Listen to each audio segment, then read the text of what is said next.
এমন এক পাঠ দেখা যায়, বোঝা যায় দুনিয়াতে জান্নাতের সার্টিফিকেট। কোন দেখস না নামাজ পড়ি, দেখস না রোজা রাখি, দেখস না সৎকা করি, আমি জান্নাতি না জাহান্নামী হোসেন? কোন না, তুমি তো জান্নাতি। মানে পাঠে বোঝা যায় জান্নাতি আছে না নাই? আল্লাহর নবীজির বিবি খাদিজা, বিবির নাম কি? খাদিজা। নবীজি পৃথিবীর মধ্যে 7 জন মহিলার শ্রেষ্ঠত্ব দিয়েছেন, তন্মধ্যে একজন নবীজির বিবি খাদিজা। খাদিজা এমন একজন নারী, যেই নারীকে স্বয়ং আল্লাহ সালাম দিয়েছেন। সুবহানাল্লাহ, মুখতে পারি তো না তো। কারণ আমরা বিবিরে সালাম দিই না, আমরা কেউ বিবিরে সালাম দিই হুজুরিতে কিতাব। আমি জামাই আর তাই আমার বউ, আমি তাইরে সালাম দিলাইতাম, ইম্পসিবল। ঠিক না বেটি? অথচ আল্লাহর নবীর বিবি আম্মা জান আয়েশা সিদ্দিকা রাদিয়াল্লাহু তাআলা আনহা বলেন, ওরে পৃথিবীর মানুষ, আমি আয়েশা অনেক দিন পর্যন্ত চেষ্টা করেছি নবীজিকে সালাম আমি আগে দিব, কিন্তু আল্লাহর নবী যখন আমার ঘরে তাশরিফ আনেন, আমি আয়েশা নবীজিকে সালাম দেওয়ার পূর্বেই আল্লাহর নবীজি আমাকেই সালাম দিয়ে দেন। আর আমরা সালাম দিলাই বলি, আজ থেকে সালাম দিবেন তো ইনশাল্লাহ? খেয়ে দিবেন আর লোক যারা বিয়া করছেন এরাও সবাই দিবেন তো ইনশাল্লাহ? সালাম দিলে মহব্বত বাড়াইবেন। খে বিবিদের সাথে রোমান্সের কথা বলুন, ভালোবাসা বাড়িয়ে দিবেন। খে আমরা দেশের যুবক যারা জামাই বিবির রঙে কর্কশ ভাষায় কথা হয়, আর সাসার ঘরের বই আর মামার ঘরের বই যদি ফোন দেলায় কিতাব হল ভালো আছে। ঠিক না ঠিক? ঠিক না ঠিক? এটা ঠিক না বললো বর্তমান জমানা ঠিক। অথচ বিবিদের সাথে বাসা হবে রোমান্টিক, বিবিদের সাথে বাসা হবে রোমান্স, বিবিদের সাথে বাসা হবে মধুর্য। আম্মা জান আয়েশা সিদ্দিকা রাদিয়াল্লাহু তাআলা আনহা ফরমান,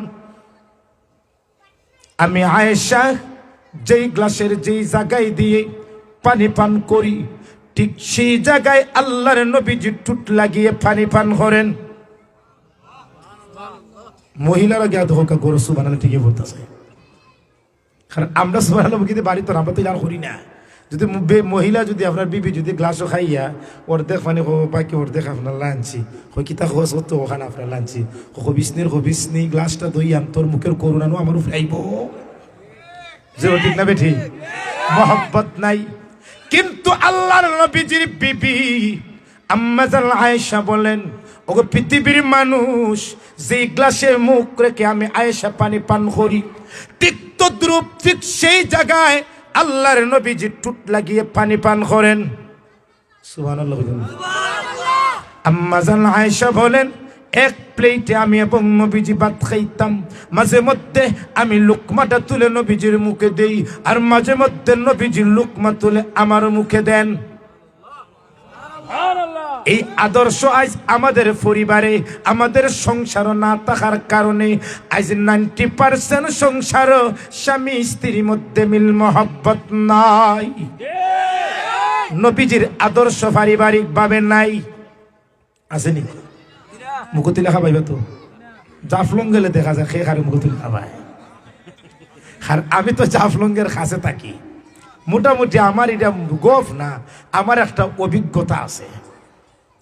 জাফলং গেলে খে খারে মুখ তুললে খাবা আলহামদুলিল্লাহ খুব পালা, কিন্তু মুখ তুলে যদি বিপিরে খাওয়ান মহব্বত বাড়িয়ে দিবেন। খে আম্মা জান আয়েশা বলেন, নবীজি যখন সংসারও আসতেন, সাংসারিক কাজে আমাদেরকে সাহায্য করতেন। আমি আলু বানাইলে নবীজি খাসা আনাজ বানাইতেন, আমি ঝাড়ু দিলে নবীজি প্লেট পরিষ্কার করতেন। আর আমরা সংসারে গিয়ে যদি বিবি হই খাবারটা ধুয়ে দেও না, কিতা কইছস, কিতা কইলে আবার খাবারটা ধুয়ে দিতা, তুই তালাক, তোর মা, তোর নানি, তোর দাদি তালাক। এরকম আছে না নাই? জুড়ে বলেন আছে না নাই? জিদ্দুহুন্না জিদ্দুন ওয়া হাজলুহুন্না জিদ্দুন সালাস। 3টি বিষয় এমন বাস্তবে বলল, বাস্তব ঢঙ্গে বলল, বাস্তব তন্মধ্যে একটা হইল তালাক। আপনার বউরে মনে করলো গো তোর আমি 3 তালাক দিলাইলাম, ও মনে করছেন 3 তালাক মনে হয়ে গেছে, শেষ। আছে না নাই? সাবধান। আল্লাহর নবী ফরমান, যে স্বামী তার বিবির কাছে উত্তম, সেই স্বামীটা সবার কাছে উত্তম। আল্লাহর নবী মাঝে মধ্যে বিবিদের সাথে খেলাধুলা করতেন। কার সাথে? জোরে বলুন, কার সাথে? স্টেডিয়াম ফুটবল খেলা না, দৌড়াদৌড়ি। একবার সফর থেকে আসার সময় নবী যে আয়েশারে বললেন, ও আয়েশাটা দৌড় হয়ে যাক। হ্যাঁ দৌড় হয়ে যাক। হুজন কুটি দেখা যায় যে আগে যাইবে ফার্স্ট। নবীজিও দৌড়েন, আম্মা জানো দৌড়েন, নবীজিও দৌড়েন, আম্মা জানো দৌড়েন। আচ্ছা বলুন তো, নবীজি যদি বাস্তবে দৌড়েন, আম্মা জান আয়েশা কি নবীজির সাথে পারবেন? নবীজি ফার্স্ট। মাঝে মধ্যে হল আমি যদি ফার্স্ট হয়ে যাই তাহলে আমার বিবির মনটা বেজার হয়ে যাব। আল্লাহর নবী হঠাৎ করে দৌড় স্লো করলেন, আম্মা জান আয়েশা ফার্স্ট হয়ে গেলেন। আয়েশা খুশি, নবীজি আমি ফার্স্ট হয়ে গেলাম। আল্লাহর নবী ফরমান, ও আয়েশা তুমি ফার্স্ট হও নাই, আমি নবীজি তোমাকে ফার্স্টের সুযোগ করে দিয়েছি। বিবির মনটারে কি রাখছেন? খুশি রাখছেন। খাদিজা রাদিয়াল্লাহু তাআলা আনহা নবীজির এক বিবি, যেই বিবির আল্লাহ সালাম দিয়েছেন। একদিন নবীজির কাছে আম্মা জান খাদিজা বসা, এমন সময় আল্লাহর নবীজির কাছে জিব্রাইল আসলেন। জিব্রাইল বললেন, লগো নবীজি, এই সালামটা আল্লাহর পক্ষ থেকে আপনার বিবি খাদিজার উপর। ওই বিবিরে সালাম দিছেন, নবীজির বিবিরে সালাম দিছেন খেয়ে। আচ্ছা বলুন তো, যে মহিলারে আল্লাহ সালাম দিছেন, এই মহিলা দুনিয়া তার চিন্তা আছে ডাইরেক্ট জান্নাতি না? না কোনো সন্দেহ আছে? কিন্তু আম্মা জান খাদিজা রাদিয়াল্লাহু তাআলা আনহা মৃত্যুর পূর্বে নবীজিকে কাছে ডেকে আনেন। ওগো নবীজি, স্বামী হিসাবে আপনার কাছে আমার একটা আবদার। কি হিসাবে? স্বামী হিসাবে। আল্লাহর নবী বললেন, কি?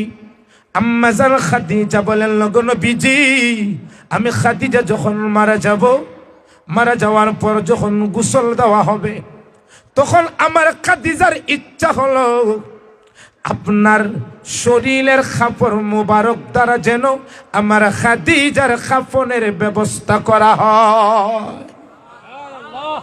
ওগো নবীজি, যদি আপনার শরীরের কাপড় যদি আমার খাদিজার কাফন হয়, কবরের মুনকার নাকির ফেরেশতারা আমাকে শাস্তি দিবে না আপনার কাপড়ের সম্মানার্থে। 2 নম্বর কথা, ওগো নবীজি, আমাকে যখন কবরের কাফন পরানো হবে, কবরের মধ্যে যখন রাখা হবে, আমার খাদিজার ইচ্ছা হইল কবর যখন রাখবেন, আপনার নিজের হাত দ্বারা আমি খাদিজাকে মাটির মধ্যে রাখবেন। আপনি আমার কথা বুঝেন তো? সুবহানাল্লাহ, নাউজুবিল্লাহ হইতে তো। 3 নম্বর, ওগো নবীজি, শুনেছি মুনকার নাকির ফেরেশতারা প্রশ্ন করবে, মার রাব্বুকা, মা দীনুকা, মা নবিয়ুকা। আমার খাদিজার খুব ভয় হয়, আমার কবরের সলজব না দেওয়া পর্যন্ত আপনি নবীজি আমার কবরের উপর থাকবেন। কয়টা প্রশ্ন বসে তোছে? কয়টা? আম্মা জান খাদিজা মারা যান, গোসল দেওয়া হয়, ওসিয়ত মতো, ওয়াদা মতো আল্লাহর নবীজির কাপড় দ্বারা খাদিজাকে কাফন দেওয়া হয়। নবীজি নিজে খাদিজার কবর নামেন, নবীজি নিজে খাদিজার লাশটাকে হাতে নেন, নবীজি নিজে খাদিজার লাশটাকে কবরের জমিনের উপর রাখেন। আচ্ছা বলুন তো, সেই মহিলাকে নবীজির হাত দ্বারা কবর রেখেছেন, ওই মহিলা কি জাহান্নামী না জান্নাতি? সেই মহিলার শরীরে নবীজির জুব্বা, ওই মহিলা জান্নাতি না জাহান্নামী? আল্লাহর নবী যখন লাশটা রাখেন, চেহারাটা পশ্চিম দিকে ফিরান। কিন্তু দেখা যায় নবীজি পশ্চিম দিকে চেহারা ফিরানোর পর সেকেন্ডের ভিতরেই অটোমেটিক খাদিজার চেহারাটা পশ্চিম দিক থেকে পরিবর্তন হয়ে আকাশের দিকে হয়ে যায়। নবীজি আবার চেহারাটা পশ্চিম দিকে ফিরান, আবার চেহারাটা অটোমেটিক ভাবে আকাশের দিকে হয়ে যায়। নবীজি আশ্চর্য হয়ে গেলেন, মনে হয় কোন বিষয়ে আমার আল্লাহ আমার বিবির উপর নারাজ, নতুবা চেহারাটা কেন পশ্চিম দিক থেকে ফিরে আসে। নবীজি তৃতীয়বারও খাদিজার চেহারাটা পশ্চিম দিকে ফিরান, কিন্তু চেহারাটা পশ্চিম দিক থেকে অটোমেটিক ভাবে আসমানের দিকে হয়ে যায়। আল্লাহর নবী চিন্তিত, কোনো অপরাধ করেছে আমার বিবি খাদিজা। এমন সময় জিব্রাইল এসে বললেন, ওগো নবীজি, আপনার চিন্তার কোনো প্রয়োজন নাই, আপনার বিবির চেহারাটা পশ্চিম দিকে হয় না, অটোমেটিক ভাবে আকাশের দিকে হয়ে যায়। এটা কোনো আল্লাহর অসন্তুষ্ট করার কারণে না, আল্লাহর ইচ্ছা হইল খাদিজার চেহারাটা পশ্চিম দিকে না, খাদিজার চেহারাটা যেন আল্লাহর আরশে মুআল্লার দিকে হয়। কোন দিকে হইছে? দাফন দেওয়া হয়। দাফন দেওয়ার পরে নবীজি বসা, সাহাবায়ে কেরাম এক এক করে চলে যান। সাহাবী জিজ্ঞেস করেন, ওগো নবীজি, আপনার খাদিজার জন্য এত চিন্তিত কেন? আপনি তো শ্রেষ্ঠত্বের মর্যাদা খাদিজাকে দিয়েছেন, আল্লাহ আপনার খাদিজাকে সালাম দিয়েছেন, আপনার জুব্বা দ্বারা খাদিজা কবরে গিয়েছে, আপনার হাতে খাদিজা কবর শায়িত হয়েছে, সুতরাং আপনার বিবি নিঃসন্দেহে জান্নাতি। এরপরেও কেন আপনার খন্দনরত অবস্থায় কবরের পাশে বসা? আল্লাহর নবী ফরমাইলেন, ওরে সাহাবী, আমার বিবির কাছে আমি ওয়াদা দিয়েছিলাম মুনকার নাকিরের প্রশ্নের উত্তর দেওয়া পর্যন্ত আমি নবীজি যাতে কবরের উপর বসা থাকি। নবীজি কবরে বসা, সাহাবায়ে কেরাম সব চলে গেলেন, এক এক করে সব চলে গেলেন। এমন সময় জিব্রাইল আলাইহিস সালাতু ওয়াস সালাম বলেন, ওগো নবীজি, কোন কারণে আপনি এখানে বসেছেন? আমার খাদিজার কারণে। আপনার আর চিন্তার বসার প্রয়োজন নাই, বাড়িতে চলে যান। আল্লাহ ঘোষণা দিয়েছেন, কবর খাদিজার মুনকার নাকিরের প্রশ্নের জবাব আল্লাহ আরশে মুআল্লা থেকে দিয়ে দিবে। এই খাদিজা রাদিয়াল্লাহু তাআলা আনহা মৃত্যুর আগে মৃত্যুরে ভয় করছেন না, কবরে ভয় করছেন। আর আমরা পাঁচ ওয়াক্ত নামাজ পড়ি কি না পড়ি, বুঝা যায় জান্নাতের সার্টিফিকেট দুনিয়াতে বাড়িছে। জোরে বলো ঠিক না? আর আমরা এখন মানুষের জান্নাতের সার্টিফিকেট দিতে বেশি সময় লাগে না, যার মনে হয় তারে জান্নাতের সার্টিফিকেট দ্বারা হয়ে যায়। ঠিক না? ঠিক।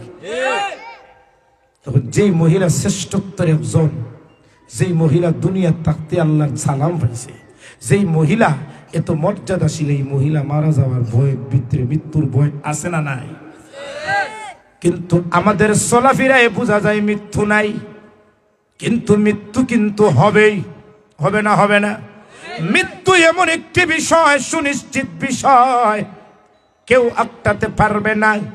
লিকুল্লি উম্মাতিন আজাল ফাইযা জাআ আজালুহুম লা ইস্তাখিরুনা সাআতাও ওয়া লা ইস্তাকদিমুন।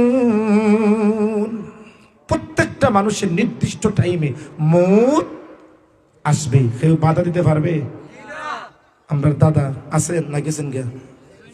আমাদের মুরব্বিয়ান আছেন না গেছেন গিয়া?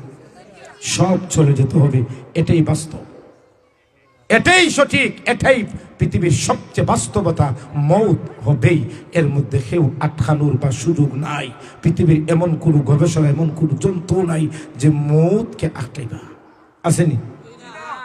জিব্রাইল আসবেই, মৌতের ফেরেশতাকে আজরাইল আলাইহিস সালাম, জিব্রাইল আজরাইল আলাইহিস সালাম। আমাদের জান কবজ করতে আজরাইল আলাইহিস সালামের অনুমতির পারমিশন দেওয়ার দরকার আসেনি? আমাদের জান নিতে গেলে পারমিশন দেওয়ার দরকার নেই, কিন্তু আম্বিয়া কেরামের জান নিতে গেলে পারমিশন দরকার না? এরপর মুসা আলাইহিস সালামের জান নাবাদ গেল, তিরমিজি শরীফের হাদিস। মুসার রেডিও আমি জান নিতাম, আমি আজরাইল। মুসা আলাইহিস সালাম রাগি আসলাম, নরম আসলাম, থাপ্পড় মারছেন আজরাইল আলাইহিস সালামের গালো, খারে মারছেন। আজরাইল আলাইহিস সালাম আইছেন আল্লাহ রাসূল অভিযোগ নিয়ে, আপনি ফাটাইলে মুসা আলাইহিস সালামরে আনতাম, আর মুসা আলাইহিস সালাম আমার আনাই দিছে কেন? অনুমতি ছাড়া গেছিল কখন? নবীদের জান নিতে গেলে অনুমতি লাগে, আর আমার আপনার জান নিতে গেলে কোনো অনুমতি লাগে? যার যেখানে জান মৌত লেখা হবে। সুলাইমান আলাইহিস সালাম একবার রাজ দরবারে বসা, হঠাৎ করে আজরাইল আলাইহিস সালাম উপস্থিত এক ব্যক্তির কাছে। আজরাইল সাল্লাম উপস্থিত এক ব্যক্তির প্রতি বারবার বড় বড় চোখ তুলে দেখান। এই ব্যক্তিটা ভয় পায়, বলে পয়গম্বর সুলাইমান আমার ভয় হয়, মনে হয় উনি আজরাইল আমার জান কবজ করার জন্য আসছে। আপনি কাজ করুন, বাতাসকে বলুন বাতাস জন্য আমাকে এইখান থেকে হিন্দুস্তানে পৌঁছে দিয়ে আসে। বাতাসকে হুকুম করলেন, সাথে সাথে হিন্দুস্তানে পৌঁছে দিল। আজরাইল সাল্লাম হিন্দুস্তানে আসার পর মুহূর্তের ভিতরে জান কবজ করলাম। সুলাইমান সাল্লামের সাথে আবার দেখা। সুলাইমান সাল্লাম জিজ্ঞেস করলেন, কেন ওই ব্যক্তির প্রতি বারবার তাকাইলা?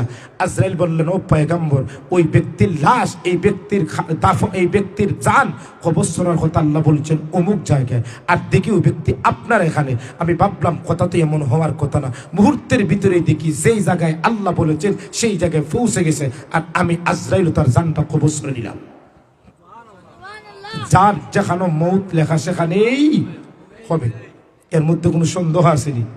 তবে আমরা মুসলমান, আমাদের মৌতটা যেন হয় শাহাদতের মৌত। ডরাই কিছু নাকি? না না, তলোয়ার টোয়ার লাগতো না, ডরাই কিছু নেই। আমরা মুসলমান, আমাদের মৌতটা যেন যেন শাহাদতের মৌত হয়, ঠিক না বেটি? মুসলমান হিসাবে আকাঙ্ক্ষা, এই অনুপ্রেরণা মুসলমান হিসাবে ইচ্ছাই তামান্না থাকা দরকার আছে না নাই? মৌতটা যেন শাহাদতের মৌত হয়। যদি শাহাদতের মৌত হয় আপনার জীবনটা ধন্য হয়ে যাবে, ঠিক না? মৌতটা হতে হবে শাহাদতের মৌত। কোন সময় যদি প্রেক্ষাপট যদি দাঁড়ায় নাস্তিক বেঈমানদের বিরুদ্ধে হাতে তলোয়ার নিয়ে কোরআন রক্ষার জন্য জিহাদ করতে হবে, রাজি আছেন তো? না খালি হুজুর রাজা কয়, আর আমরা টিভিতে খালি লাইভ দেখে কিলাম মার খাই। টিফিনের খানে খাইয়া শক্তি আপনারা খালি জিহাদ করুক। আমরা সমাজে এমন কিছু মানুষ আছে না নাই? আবার সমালোচনা হবে, দেখো খাইয়া কোনো খাম নাই, টিফিন খাই আর গিয়ে খালি আন্দোলন করুন। আরে বা হুজুরা তো কোনোদিন নিজের ফেটের আন্দোলন করছে না, করছে না? উলামায়ে কেরাম তো কোনোদিন নিজের ফেটের জন্য আন্দোলন করেন নাই। উলামায়ে কেরাম ইতিহাস সাক্ষী, যতদিন উলামায়ে কেরাম আন্দোলন করেছেন ইসলামের জন্য, কোরআনের জন্য আন্দোলন করেছেন। নারে তাকবীর, আল্লাহু আকবার, দিন ইসলাম, দিন ইসলাম, জিন্দাবাদ জিন্দাবাদ, নাস্তিক মুরতাদ ব্লগার এই মুহূর্তে বাংলা চাঁদ। ইমাম সাহেব কষ্ট হলো, আপনারা কষ্ট হল হোকা, জাযাকাল্লাহ। ওই তো কয়েকদিন আগে একটু ওষুধ দেখলাম, জানি না আপনারা দেখছেন কিনা। এক নাস্তিক হে বলছে বাংলার মুসলমানের কি হইল, বাংলার মুসলমানের কি হইল, বাংলার সংস্কৃতি সারিয়া আলহামদুলিল্লাহ ইনশাআল্লাহ সুবহানাল্লাহ মাশাআল্লাহ পরে বাংলার সংস্কৃতির বিরুদ্ধে তারা অবস্থান নেই। এরা যারা কথায় কথায় আলহামদুলিল্লাহ, কথায় কথায় সুবহানাল্লাহ, আর কথায় কথায় ইনশাআল্লাহ বলে, তারা শকুনের চেয়েও আরো নিকৃষ্ট। বলো না নাউজুবিল্লাহ, বলছে না? বলছে না? 90% এই মুসলমানের এই দেশে সুবহানাল্লাহ, ইনশাআল্লাহ, আলহামদুলিল্লাহ বলার কারণে যদি এরা শকুনের চোখ খারাপ হয়ে যায়, এখন কি গড়ে বসার সময় রইছে? জুড়ে বলুন না, গড়ে বসার সময় রইছে? এর প্রেক্ষাপটে উলামায়ে কেরাম বাংলার তৌহিদি জনতা নাস্তিকের বিরুদ্ধে আন্দোলন করা দরকার। সুবহানাল্লাহ, আলহামদুলিল্লাহ, এটা খের শব্দ, কোরআনের শব্দ। আপনি যখন দেখেন না প্রত্যেকটা সেক্টরে হন, how are you, I am fine, what is your name, my name is Abdul Hashim, তখন বিন দেশের ভাষা বললে বাংলার সংস্কৃতির বিরুদ্ধে যায় না। আজ বাংলার প্রত্যেকটা সেক্টরে দেখা যায় ইংরেজি কথোপকথন হয়, ইংরেজি ভাষা না বললে ক্লাস থেকে আউট করে দেয়। আমার প্রশ্ন, যখন কথায় কথায় ইংরেজি বলা হয়, কথায় কথায় ইংরেজি শব্দ ডায়লগ দেওয়া হয়, ক্লাসও ইংরেজি লেকচার দেওয়া হয়, তখন তোমার বাংলার সংস্কৃতির ভালোবাসা থাকে কোথায়? তখন তোমার 21শে ফেব্রুয়ারি থাকে কোথায়? আর বাংলার মুসলমানরা ইসলামের সংস্কৃতি আলহামদু বলবে, তোমার শরীরে অ্যালার্জি শুরু হয়ে যায়। যদি অ্যালার্জি শুরু হয়ে যায়, এই দেশে তোমার থাকার কোনো অধিকার নাই, সামনে পার্শ্ববর্তী দেশে চলে যাও।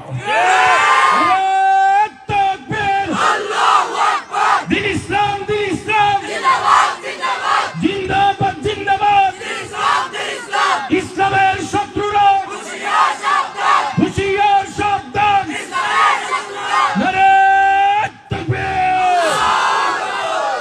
আলহামদু মতন শব্দ কোরআন আছে না নাই? প্রত্যেক নামাজে সূরা ফাতিহা পড়া হয় না? সূরা ফাতিহার প্রথম শব্দটা কি? আলহামদুলিল্লাহি রাব্বিল আলামিন।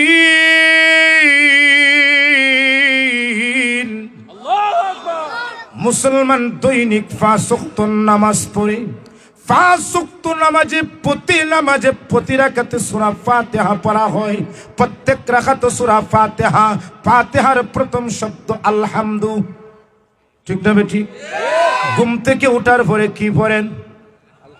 আলহামদুলিল্লাহিল্লাযী আহইয়ানা বা'দামা আমাতানা ওয়া ইলাইহি নুশুর। আলহামদু পড়ি না? খাওয়ার শেষ করার পর কি পড়েন? আলহামদুলিল্লাহিল্লাযী আত'আমানা ওয়া সাকানা ওয়া জা'আলানা মিনাল মুসলিমিন। মুসলমানের ইসলামী সংস্কৃতির শব্দ আলহামদু।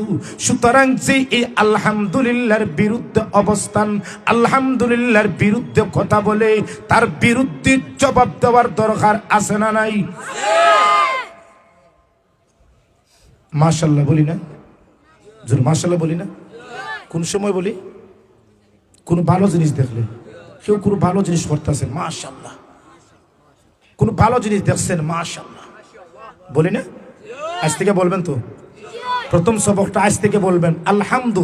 সব জায়গায় বলবেন তো ইনশাল্লাহ? বলবেন তো ইনশাল্লাহ? আজ ফেসবুকে সবাই পোস্ট করবেন আলহামদু। এই নাস্তিকের বিরুদ্ধে সামাজিক যোগাযোগ মাধ্যমে আন্দোলন করা হোক। করবেন তো ফেসবুক পোস্ট? আলহামদু পোস্ট করবেন। মাশাআল্লাহ বলি না? কোন ভালো জিনিস দেখলে মাশাআল্লাহ। সুন্দর একটা ছেলে, একটা মেয়ে, ছোট বাচ্চা আপনার নজর পড়ছে, খারাপ নজর থেকে বাঁচার জন্য বলবেন মাশাআল্লাহ। ভালো একটা ফসল দেখছেন, খুব ভালো, বাম্পার ফসল, আমাদের অবদান, বাম্পার ফসল, তাদের অবদান, ফসল দেনওয়ালাকে ভালো ফসল দেখছেন, কি বলবেন? মাশাআল্লাহ। কি বলবেন? তাহলে এই ফসলের খারাপ নজর থেকে আল্লাহ ফসলের হেফাজত করবা। নজর এটা কুসংস্কার না, তিরমিজি শরীফের হাদিস, নবীজি ফরমান আল্লাহ আইনু হাক্কুন, নজর সঠিক। কিছু মানুষের চক্ষু আছে, যদি কোনো ফসলের দিকে তাকায়, তাকানোর পরে ফসলটা নষ্ট হয়ে যায়, ফলের দিকে তাকায়, ফলটা নষ্ট হয়ে যায়, ছোট বাচ্চার দিকে তাকায়, বাচ্চার অসুস্থ হয়ে যায়। কিছু মানুষের চোখ এমন আছে না নাই? এই চোখ থেকে, খারাপ নজর থেকে বাঁচতে গেলে, এই খারাপ নজর থেকে আপনার সন্তানকে বাঁচাতে গেলে, এই খারাপ নজর থেকে আপনার ফসলাদিকে বাঁচাতে গেলে অবশ্যই মাশআল্লাহর শব্দের কোনো বিকল্প নাই। বলবেন তো মাশাআল্লাহ? জোরে বলে আজ থেকে বলবেন তো বেশাইয়া ইনশাআল্লাহ। আমরা বলি না? কোন সময় বলি? ফিউচার, ভবিষ্যতে, সামনে কোনো জিনিস করার ইচ্ছা হইলে ইনশাআল্লাহ। মক্কার বেঈমানরা নবীজির 3টা প্রশ্ন করে, ও মুহাম্মদ, যদি 3 প্রশ্নের উত্তর তুমি দিতে পারো বুঝবো তুমি সঠিক নবী, আর যদি উত্তর দিতে বেশম হয় বুঝবো তুমি ভণ্ড নবী। এক নম্বর প্রশ্ন, ইয়াসআলুনাকা আনির রূহ, রূহ কোন জিনিস? দুই নম্বর প্রশ্ন, ইয়াসআলুনাকা আন যিলকারনাইন, যিলকারনাইন বাদশা সম্পর্কে। তিন নম্বর প্রশ্ন, আম হাসিবতা আন্না আসহাবাল কাহফি ওয়ার রাকিম কানু মিন আয়াতিনা আজাবা। আসহাবে কাহাফ, যে 7 যুবক এক গোত্রে ঘুমিয়েছিল, এক ঘুমে 309 বৎসর, এই 3 প্রশ্নের উত্তর তুমি দেও। কাফিররা প্রশ্ন করছে কারে?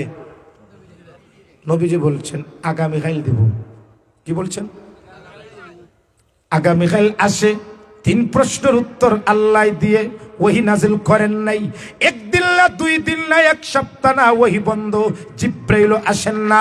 মক্কার কাফিররা খুশি, মুহাম্মদ সঠিক নবী না। যদি সঠিক নবী হইতো 3 প্রশ্নের উত্তর দিতে পারত। যেহেতু সঠিক নবী না, সুতরাং 3 প্রশ্নের উত্তর দেওয়া সম্ভব হচ্ছে না। মক্কার অলিগলিতে ডুল বাজায় নবীজির বিরুদ্ধে, অপপ্রচার চালায় নবীজির বিরুদ্ধে। আল্লাহর নবী চিন্তিত, 15 দিন হয়ে গেছে, এখনো ওহী আসে না, জিব্রাইল আসে না। মক্কার কাফিররা বললেন মুহাম্মদের আল্লাহ মুহাম্মদকে ভুলে গেছে। মুহাম্মদের আল্লাহ কারে বলছে? 15 দিন পর আল্লাহ সূরা আয়াত নাজিল করে দিয়ে বললেন, ওয়াদ-দুহা ওয়াল-লাইলি ইযা সাজা মা ওয়াদ্দাআকা রাব্বুকা ওয়া মা ক্বালা। ওগো নবীজি, আমি আল্লাহ আপনাকে ভুলি নাই, তবে 15 দিন কেন ওহী বন্ধ ছিল? কেন 3 প্রশ্নের উত্তর আপনাকে আমি জানিয়ে দেই না? কারণ আপনি একটা শব্দ উচ্চারণ করতে আপনি ভুলে গেছেন। আপনি বলেছেন আগামীকাল উত্তর দিব, কিন্তু আপনি ইনশাআল্লাহ আগামীকাল উত্তর দিব বলেন নাই। ঠিক হবে? ঠিক। আপনার কথা ছিল ইনশাআল্লাহ আগামীকাল উত্তর দিব, কিন্তু আপনি ইনশাআল্লাহ সারি দিয়েছেন। কি সারছেন? ওখানে আল্লাহ পবিত্র আয়াত নাজিল করে নবীজিকে শিক্ষা দিলেন, ওয়াল্লা তাকুলান্না লিশাইইন ইল্লি ফাইলু যালিকা গাদা ইল্লা আইয়াশা আল্লাহ। ওগো নবীজি, ভবিষ্যতে যদি কোনো কাজ করার ইচ্ছা হয় তাহলে অবশ্যই ইনশাআল্লাহ শব্দ বলে উচ্চারণ করবেন। ঠিক না? ঠিক। তাহলে আমরা ভবিষ্যতে কোনো জিনিস করতে গেলে কি বলবো?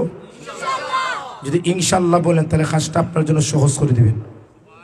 আর যদি ইনশাআল্লাহ না বলেন হইব নি, টেকা যদি তা হইব নি। লন্ডনে বেটা, লন্ডন থেকে আইছি, বলবো লন্ডন থেকে আইছি। সুবহানাল্লাহ। লন্ডন থেকে আসার পর দেখবেন কিছু লন্ডনের হাব বাপ দেখলে এমন কিছু বাপ দেখা যায় না? না জুড়ে বলে দেখা যায় না? আজ বাংলাদেশের সর্বোচ্চ ডিগ্রিধারী মাস্টার্স অনার্স পাস বাংলাদেশের সন্তানরা লন্ডন যায়। 30-40 লাখ টাকা খরচ করে। কি করে? কি করে গে জানেন? রাস্তা পরিষ্কার করে, ডেলিভারি করে, হোস্টেলের প্লেট পরিষ্কার করে, অসুস্থ ব্যক্তির পেশাব পায়খানার কাপড় পরিষ্কার করে। কেন আমার দেশের একজন উচ্চ শিক্ষিত মাস্টার্স পাস এক যুবক কেন লন্ডন গিয়ে বাসায় বাসায় ডেলিভারি দিবে? কেন আজ বাংলাদেশের উচ্চ মেধাবীরা বিদেশের প্রতি যাত্রা কেন? কেন আজ তাদের মেধাকে কাজে লাগানো হয় না? আজ কেন বাচ্চারা জানেন কেন যায় সমস্ত যুবকরা? কারণ আজ সার্টিফিকেট আর তাদের মেধা বাংলাদেশের কাছে কোনো মূল্য নাই, মূল্য নাই। যদি একজন মাস্টার্স পাস, একজন কলেজের ছাত্র তার ইন্টারভিউ যায় চাকরির জন্য, আগে তার সার্টিফিকেট দেখে না, আগে দেখে তো রক্ত পরীক্ষা কর, দেখ রক্ত পরীক্ষা কোন দলের দেখ রক্ত পরীক্ষা। যদি দেখা যায় আমার দলের ইন চাই এসিদের 10টাই ফিল করুক, আমার দলের নি, তার বাপ কোন দল করে, হাব্বা গোষ্ঠী কোন দল করে, অমুক দল, ইন ঢুকা। তার যোগ্যতা নাই, মেট্রিক ফেল আমার দলের হওয়ার কারণে তারে উচ্চ শিক্ষিত একটা আসনে বসাইলাম। যোগ্যতাহীন ব্যক্তিরে যোগ্যতার স্থানে বসাইর কারণেই আজ রোডের বদলা বাস দেওয়া হয়। আজ যদি যোগ্যতাকে, তার প্রতিভাকে দল মত নির্বিশেষে তার খাজো লাগানো হইতো, তাহলে আমার দেশের একটা পদ্মা সেতু, আমার দেশের একটা ব্রিজ নির্মাণের জন্য কেন চীন থেকে, ভারত থেকে সিভিল ইঞ্জিনিয়ার আনতে হবে? আমার দেশে কি সিভিল ইঞ্জিনিয়ার নাই? জোর বলো না, নাই? তাহলে আমার দেশের মাটি পরীক্ষার জন্য কেন চীন থেকে আনতে হবে, কেন ভারত থেকে আনতে হবে?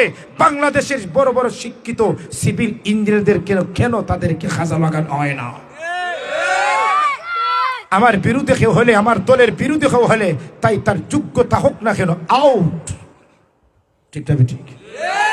যার কারণে আজ মেধাবী ছেলে সন্তানগুলা বিদেশের পথে যাত্রা দেওয়া শুরু হচ্ছে। তাদের প্রতিভা, তাদের শিক্ষিত, তাদের মেধাকে কাজে লাগানো হয় না। আজ যদি বাংলাদেশের প্রত্যেকটা মেধাবীকে, তাদের মেধাকে কাজে লাগানো হইতো, তাহলে বাস্তবে বাংলাদেশ ডিজিটাল না, স্মার্ট দেশ না, আরো উন্নত দেশে বাংলাদেশের শীর্ষস্থান অর্জন করত। জি জি, তাহলে উন্নত। ওখানে মেধারে যোগ্য, মেধারে কাজে লাগানোর দরকার আছে না নাই? যাই হোক, বলছিলাম যে ইনশাআল্লাহ লন্ডনে বেড়া আইছে, আবার পরে লন্ডনে টেকার গরিমে আছে, সামনে ঈদ কি করতো হে চিন্তা করতো, যেহেতু আমি আসছি, আমার একটা শুরু উঠে গেছে হিসাবে, লন্ডনে একটা শুরু উঠে গেছে, তাহলে আমার কুরবানিটা ওইতই ওই রকম বড় কুরবানি দেব। আচ্ছা, কুরবানিতে যদি বড় গরু দেয়, এটা বালা না খারাপ? যদি নিয়তটা হয় কার জন্য? কুল ইন্না সালাতি ওয়া নুসুকি ওয়া মাহইয়ায়া ওয়া মামাতি লিল্লাহি রাব্বিল আলামিন। যদি আল্লাহর জন্য হয় ভালো, কিন্তু হে মানুষরা দেখাইতো। মা বলে বাবা যাস কই, মা গরু কিনা, ইনশাল্লাহ বল। মা লন্ডনে টেকা ফকটো আছে, ইনশাল্লাহ বলা দরকার নাই, গরু আইব। ইমাম সাহেব কই যাও, লন্ডনে পাইছে গরু কিনা, ইনশাল্লাহ বলো। মা বাদ দেন, ইনশাল্লাহ লন্ডনে টেকা আমার ফকটো, ইনশাল্লাহ দরকার নাই, গরু বড় আমি গরু আইব। শোনা নাউজুবিল্লাহ। গেলা হাজির বাজার গরু কিনছেন, দাম ধুইছে 5 লাখ টাকা। এখন টেকা দিতা ফকটো 8 ঢুকাইছে, ওই দেখুন 7.5 ফকটো ঢুকি গেছে। তার মানে কিতা বুঝলা? ফরগেট। ব্যবসায়ী বা দেখো টেকা দেও 6 লাখ। লন্ডনে বাইসা ইনশাআল্লাহ টেকা তো লইয়া আসলাম, ইনশাআল্লাহ এখন ফকটা আড্ডা থেকে টেকা নাই, ইনশাআল্লাহ খাইল তোমার দিব। বিক্রেতা ভাই ইনশাআল্লাহ পরে কইয়া টেকা দেও, গরু নেও না, খাইল দিব দরকার নাই, খালি হাতে বাড়ি যাও। রাস্তাত বন্ধ হই গরু হই, ইনশাআল্লাহ গরু কিনছিলাম, ইনশাআল্লাহ 5 লাখ টাকা, ইনশাআল্লাহ টেকা দেওয়ার সময় ইনশাআল্লাহ দিকে কোনো টাকা নাই। ইমাম সাহেব গরু হই, ইনশাআল্লাহ হুজুর টেকা কিনছিলাম, টেকাও নিছিলাম, গরু কিনা দেখি ইনশাআল্লাহ টেকা নাই, ইনশাআল্লাহ খালি হাতে আইছি। ইমাম সাহেব ইনশাআল্লাহ ফুরছো ঠিক, কিন্তু সময় মতো ফুরছো না। যদি যাওয়ার আগে ইনশাআল্লাহ ফরতায় অবশ্যই গরু আইতো। তাহলে ইনশাআল্লাহ ফরা দরকার আছে না নাই? আলহামদুলিল্লাহ, ইনশাআল্লাহ, সুবহানাল্লাহ, মাশাআল্লাহ, ফি আমানিল্লাহ, বারাকাল্লাহ, প্রতি শব্দে প্রতি মুহূর্তে এই সমস্ত শব্দ উচ্চারণ করে নাস্তিক বেঈমানদের বিরুদ্ধে প্রতিবাদ করার দরকার আছে না নাই? আজ সবার কাছে যারা ফেসবুক ব্যবহার করেন, প্রত্যেকে আজ এই শব্দগুলো ফেসবুকে পোস্ট করে ভাইরাল করবেন, তাদের বিরুদ্ধে দেখাই দিবেন বাংলার মুসলমান যুবকরা ঘুমায় নাই। হিসাবে শাহাদতের মহৎ দরকার আছে তো ইনশাল্লাহ। তখন আমরা হাত তুলে না, নাস্তিকের বিরুদ্ধে মাতলো আমরা জঙ্গি হয়ে যাবো, মাতলো আন্তর্জাতিকভাবে জঙ্গি হয়ে যাবো। ঠিক না ঠিক? কারণ আমরার বিরুদ্ধে এখন আন্তর্জাতিক সাফও আছে, আর দেশের সাফ হলে বড় সাফ। ঠিক না ঠিক? আপনি না হলো করছো, না হলো আপনি করছো। তো শাহাদতের মহৎ দরকার আছে না নাই? কোন মহৎ বলি? হাত তলুয়ার নেই, সাহস আমাদের নাই। জি বলুন, কিন্তু আমারই নেই, আপনারা কি থাকবো? কিন্তু শাহাদতের একটা সিস্টেম হইয়া নেই। আল্লাহর নবীর সাহাবী আব্দুল্লাহ ইবনে উমর রাদিয়াল্লাহু তাআলা আনহু 10 জন সাহাবায়ে কেরাম নবীজির কাছে গেলেন।